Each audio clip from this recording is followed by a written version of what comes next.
Welcome to Keep the Faith Ministry News. We're about to see the first triple dip La Niña of the century, spanning 3 consecutive Northern Hemisphere winters, the World Meteorological Organization, WMO, predicts. The organization issued a forecast today warning of the unusual turn of events.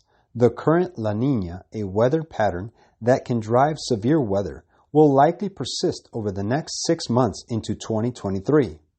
Quote, "It is exceptional to have 3 consecutive years with a La Niña event," WMO Secretary General Petri Talas said in a press release.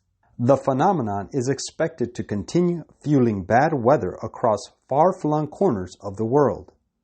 La Niña typically shows up every 2 to 7 years, usually lasting a year or less. It unfurls across the Pacific Ocean, but its effects can be felt across the globe. Along with El Niño, it's one of the extreme phases of the El Niño Southern Oscillation, ENSO, a recurring climate pattern. During a La Niña, unusually strong trade winds blow warm surface water from the Americas toward Asia. Then from the bottom of the sea, more cool water rises, leading to a cooling effect across the central and eastern tropical Pacific Ocean.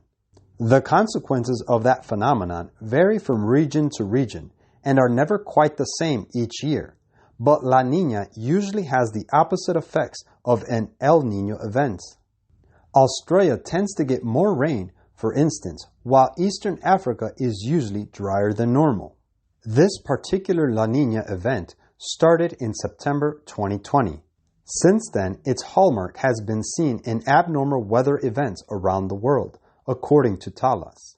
That includes the longest drought in 4 decades to hit the Horn of Africa. Facing 5 bone-dry rainy seasons in a row, more than 50 million people in 7 countries stretching across Eastern Africa, from Eritrea down to Kenya and Somalia, are expected to experience food insecurity this year, according to a United Nations-backed report. The latest La Niña forecast confirms that the ongoing drought will continue to worsen, Talas said. In Australia, on the other hand, La Niña fed record rainfall.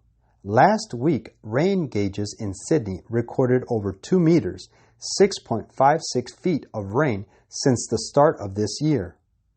It's the first time the city has hit that mark this early in the year since record-keeping began 164 years ago. Severe flooding has plagued parts of New South Wales, where Sydney is the state capital, throughout the year.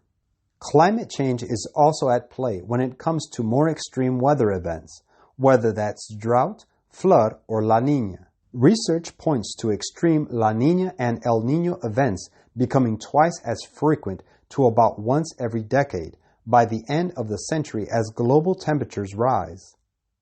The WMO forecast a 70% chance of this La Niña sticking around through September to November of this year. There's a 55% chance of it persisting from December 2022 to February of next year. Quote, "The restraining spirit of God is even now being withdrawn from the world. Hurricanes, storms, tempest, fire, and flood, disasters by sea and land follow each other in quick succession.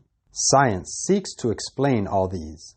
The signs thickening around us, telling of the near approach of the Son of God, are attributed to any other than the true cause. Men cannot discern the sentinel angels restraining the 4 winds that they shall not blow until the servants of God are sealed.